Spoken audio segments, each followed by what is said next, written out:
So here we are in Microsoft Flight Simulator at the default Barton Aerodrome in the UK. That's Echo Golf Charlie Bravo. To look at the newly released today Black Box Simulations Britten Norman BN2 Islander. As I say, this was released today. It costs €24.99. It's available from the Black Box Simulations website. And for that, you get this aeroplane with some variations in the cockpit trim. 20 external liveries. This is the default livery. It takes up 2.19 gigabytes in your community folder when you've expanded and installed it. And if you're the kind of person that likes to mess around with stuff, it's worth noting that you can see and open and edit the config file for this aeroplane in your community folder. So if that's something that you like to mess around with, you can do it with this aeroplane. So as you can see, it's the Britten Norman BN2 Islander, which is a sort of utilitarian British built plane that dates from 1965, and quite a nice model of it is too. If we go up on a little bit of a closer view, they've not gone completely over the top with the modelling on this thing. For example, if you look at the curve on the cowling where I'm moving my mouse around, you can see there where the texture is wrapping around, and if you look at the texturing on the leading edge of the wing there, you can see that, you know, like, it doesn't stand up to mega close inspection. However, at sort of normal distances, this thing is perfectly adequate in terms of appearance and what have you. So no problems with how it looks. And obviously, if you don't go overboard on modelling and texturing, then that all improves the performance of the thing. Because this is something that you probably want to be close to the scenery on and have detail up and all this lot, because you're going to be flying it into little islands with foliage all over the place and what have you. So anything that you can do to improve performance, since you're going to be at relatively low altitude, is a good thing. So if we look inside, same thing going on the inside. You know, I don't think Carinado are going to be quaking in their boots in terms of polygon count and texturing. However, it's good enough. What I mean by that is, if you sort of look very closely at the instruments, can you see there? You can see the sort of straight lines that make up the curve of the thing and what have you going on. But you do, I did have to zoom in to make that possible to see, so you know, it's not that big a deal. It's just an observation.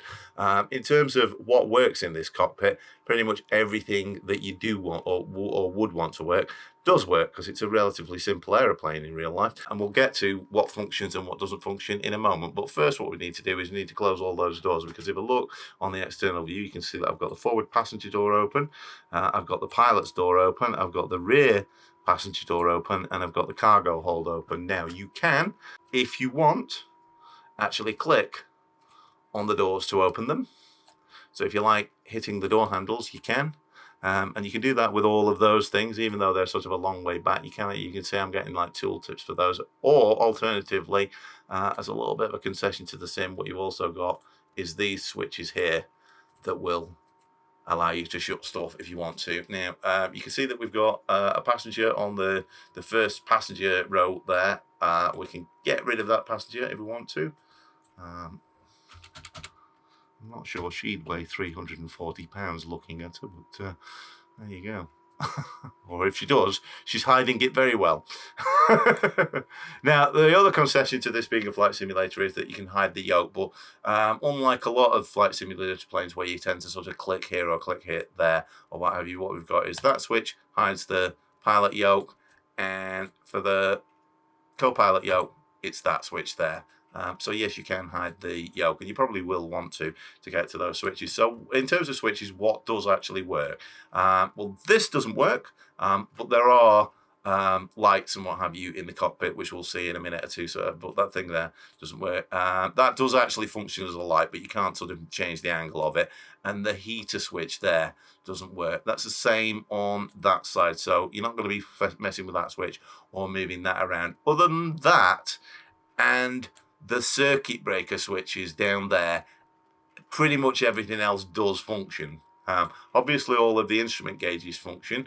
Up on the overhead, magnetos function, the starter switch functions, fuel pump, fuel valve, those gauges there, fuel pump, fuel valve for the other side, the fuel selectors there, the rudder trim up there, all of that stuff works, as we'll see when we crank the thing up in a minute. And then down here, what we've got is pitot heat, airframe and propeller anti-ice measures on there, nav lights, landing lights.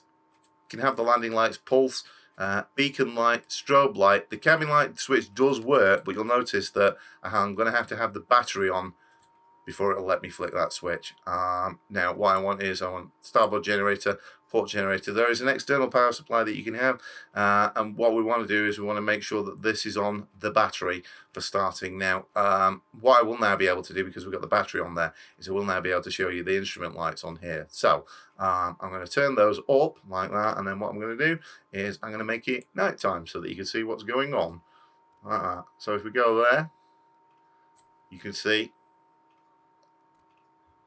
you can play around with the instrument light levels, and if you go on the external view, you can see that the external night lighting on this is very nicely done.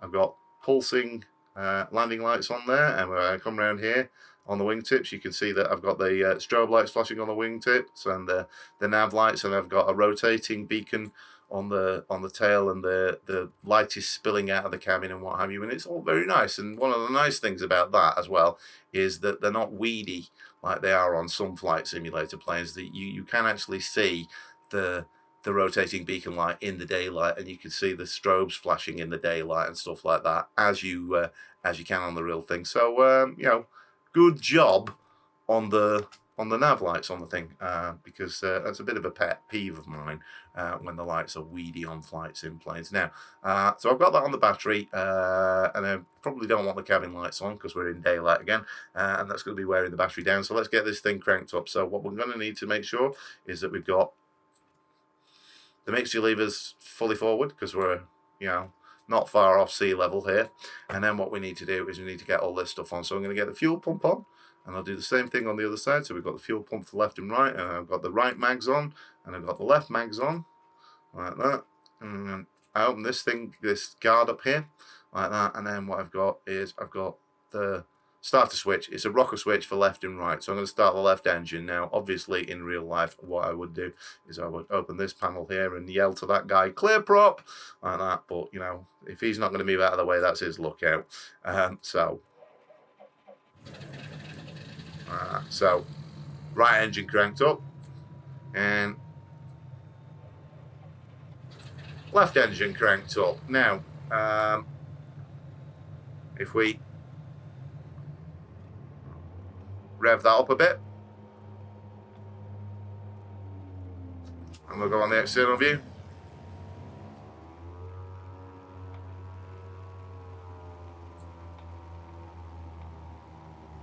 So that's a reasonably okay engine sound. The engines on the Britten Islander are the Lycoming 540. Now, you'll notice that I don't get much sound difference when I shut that DV panel. That's pretty much like the real thing. If you've ever been in a Britten Islander, they are noisy, and opening or closing the door doesn't make a hell of a lot of difference. They are bloody noisy, and everything rattles on them and what have you. So Lycoming 540 is same engine that's on the Cessna 182, the Bellanca Viking, Robinson R44, Piper Apache, Piper Malibu. There's loads of Rockwell Commander, loads of GA planes use it. So this is basically, even though it can fit 10 people on it and it's used by the airlines, it is basically a big, simple GA twin. And it has the kind of performance of a big GA plane. Anyway, what I need to do is I need to knock the fuel pump off. And I want you, don't let this catch you out. Fuel pump, it's a mirror image on that side, so I don't want to be turning off the fuel pump. So I've got the fuel pumps off there, and then what I also need to do is I don't want to flatten the battery. So what I'm going to need to do is I'm going to make the ammeter source be the port generator, and make sure that those generators are on there like that. And then what I can do is, you know, battery isolation switch. I can turn that on or off if I want to, like that. Now you'll notice that the GPS comes on its own, and this thing comes on its own, but the rest of the avionics is on that switch there, and all of that stuff works. You notice it's got a transponder, so you know if you go on VATSIM and stuff like that, you're okay. You got a traditional ADF there, with all the functions that will have, including a little needle for it. Then what you've got is you've got a autopilot there with all the sort of typical functions, altitude hold and vertical speed and nav and heading and all that kind of stuff. Comms radio, nav radio, and obviously the GPS, but it's the sort of bog standard GPS. A bunch of typical 6-pack gauges and some engine gauges. Down here, carburetor heat, the parking brake lever there, the flaps lever there, trim wheel there, and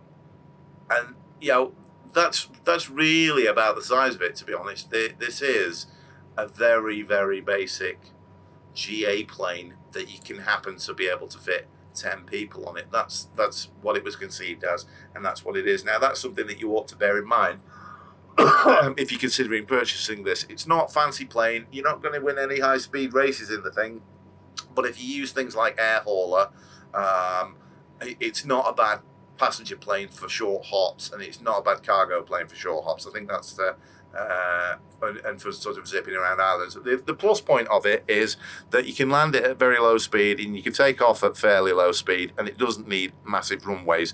Britten Islander will take off in about 1,200 feet of runway. Even less than that are lightweight. It will land in less than 1,000 feet. I think 950 feet is the book figure. If you really stand on the brakes, you can get it in much smaller spaces. It stalls at about 45 miles an hour. It takes off at about 60 miles an hour. It cruises at about 150 miles an hour, and the VNE on it's about 200 miles an hour. So, this is not a fast aeroplane. It's typical GA aeroplane performance. Now, it's kind of useful to know those numbers because this thing's supposed to come with a manual, but it's not actually available yet. It's not in the download. It's going to be on the Black Box Simulations website for you to download, allegedly later today or possibly later this week. But, as we've seen there, it's not a difficult aeroplane to operate. So if you know how to work a Cessna and you can remember 45 for stall speed, 60 for takeoff, 150 for cruise, and 200 VNE, you've pretty much got it. I think it tops out at about 11,000 feet. That's it. Yeah, so you don't really need a manual for the thing. Anyway, let's get this thing in the air, have a bit of a flyabout so you can see how this thing handles. It will, incidentally, if you've got SATEC radio panels and SATEC flight simulator panels, those work with it. I will now demonstrate that. You might have heard me altering the switch on my SATEC autopilot, and I am now selecting the altitude on that, and you can see that it is changing there. Now, of course, if you haven't got those SATEC panels, you can, of course, use the dials in the cockpit, as I am doing there, but it's kind of handy to know that you can use those SATEC panels if you want to. Since that guy does not appear to be getting out of the way, what I will do is I've got on the external view there. I'll just have a bit of a look around there like that, and then what we'll do is we'll have a little bit of flaps as we taxi, and I'll get my feet on my rudder pedals because I've actually got my SATEC rudder pedals plugged in today, even though they're a bit tight under this desk. And then what we'll do is we'll taxi out. So parking brake off, like that.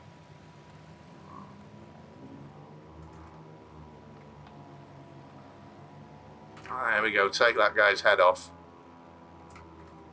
Now you don't need a massive runway for this thing, so that is the advantage of it in your flight simulator. If you use things like, On Air or Air Hauler or any of those sort of like career things, this will carry 10 people into very, very short airstrips, and it'll get them out of very, very short airstrips as well.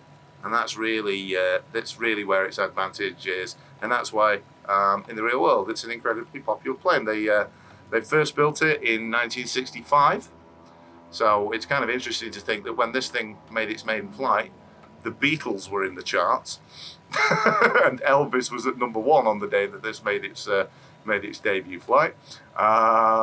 But they still produce it, and they've to date produced, I think, 1,280, nearly 1,300 of the things.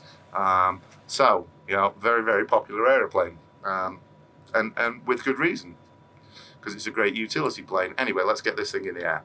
So, not rocket science to take this thing off. Just give it a lot of throttle. Watch the airspeed indicator. And up we go. Don't have to worry about raising the landing gear because it's got fixed landing gear. Just have to make sure that you get the flaps up before you go beyond the flap speed. And that's it. That's really all you need to know with this thing. It'll, like I say, you cruise at 150 and you don't go over 200 with the thing. And beyond that, that's it. So we'll swing this thing around.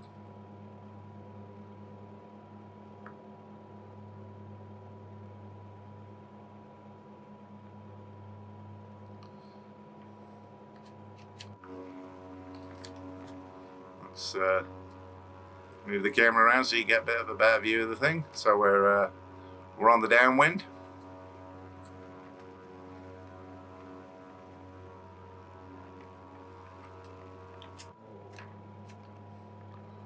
Heading towards Manchester city centre.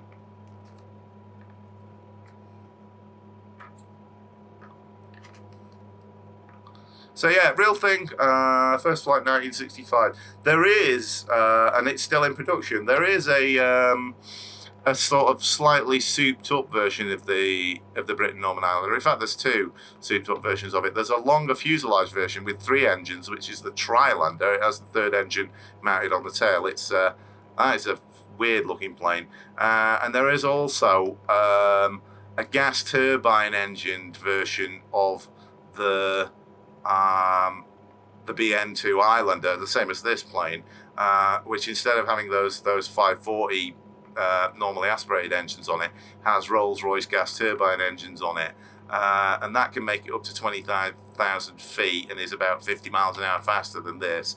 And that is the Britten Norman Defender. It's aimed at being used as a sort of army liaison plane and for search and rescue and observation and stuff like that. Some police forces use it. You sometimes see them with a kind of like a camera pod on the nose and stuff like that. So you never know.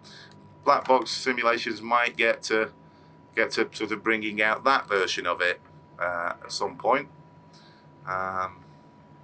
But at the moment, this is it, the BN2 Islander. If you're looking for a sort of island hopping plane that can fit 10 people on it or a fair bit of cargo and can get in and out of short runways, and you've got €24.99 burning a hole in your pocket, then this thing's available.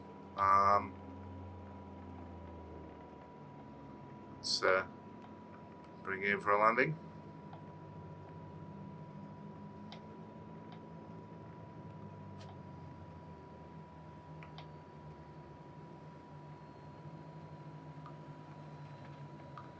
And there it goes.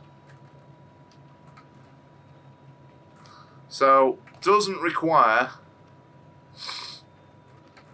a massive amount of runway. Not by any stretch of the imagination. When we swing this view round, you'll see that I've not really used much runway at all. There you go. It came over those houses there. So we get the flaps up and we'll taxi that thing in. So yeah, £24.99 in euros. You get 20 liveries with the thing, of which this is the default one. You get some variations in the sort of appearance of the cockpit. And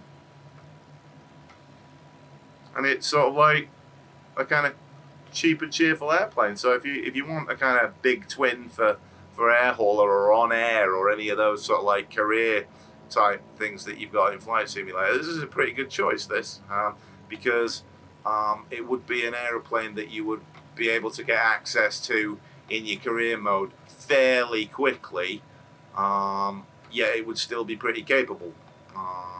So that would be, I think, where most people are going to want this thing. And as you can see,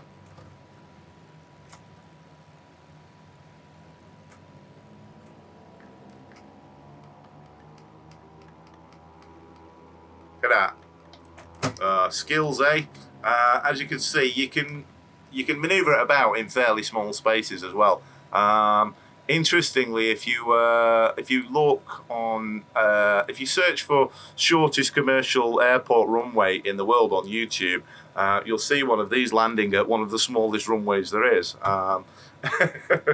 So yeah, this is a useful aeroplane, but keep in mind that if you're not going to have a use for it, like if you're not using something like air hauler or something like that, then it's not a particularly fast aeroplane. So, if you're considering it, make sure that you've got a use for it. Otherwise, it'll just be another nice plane that you're not going to fly that much. Although, having said that, I think it's quite nice. And I'm a bit biased, actually, because the Britten Norman company, when it went into financial difficulties in the early 70s, was bought by Fairy Engineering, where my dad used to work. He was an engineer, so I used to see these things when I was a little kid, and I'd go to the Fairy factory and stuff like that. So I've got a little bit of a soft spot for them, but also because it's a great aeroplane. So the ultimate question is, do I recommend it? The answer is yes. I think it's quite nice, but only if you think that you're going to use it. If you, like I say, if you use air hauler or any of those sort of like career things, I think you'll probably find a use for this in your flight simulator. Or you like exploring and getting into sort of small airfields in the Caribbean or flying down fjords and things like that. That'd be another place that you'd use it. But if you're going on a high-speed round-the-world tour, this is probably not the plane that you want. Anyway, that was a quick look at the black box simulations. Britten Norman BN2 Islander, released today, available from their website, €24.99. And that's it for Chalk's Hangar for today. See you again soon. Bye.